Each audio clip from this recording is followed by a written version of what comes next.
Ayu Ting Ting malu-malu ungkap panggilan sayang ke Letu Vardana. Sempat digelar secara diam-diam, momen lamaran tersebut akhirnya tercium publik dan kini sudah diakui sang biduan.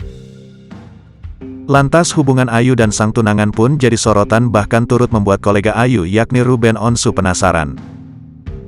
Ruben menanyakan langsung soal panggilan sayang Ayu pada si calon suami. Gimana ceritanya ini sampai awal mula perkenalannya Ayu sama? Manggilnya apa? Tanya Ruben Onsu di tayangan Brownies, Sabtu, tanggal 10 Februari tahun 2024. Ditanya begitu, Ayu Ting Ting terlihat salah tingkah. Ia tertawa lalu memukul pelan Ruben Onsu. Apa manggilnya? Aa, tanya Ruben lagi. Kok? Aa, kata Ayu. Walaupun tampak malu-malu, Ayu Ting Ting akhirnya membeberkan panggilannya pada calon suami. Manggilnya sayang lah, ungkap Ayu lalu tertawa.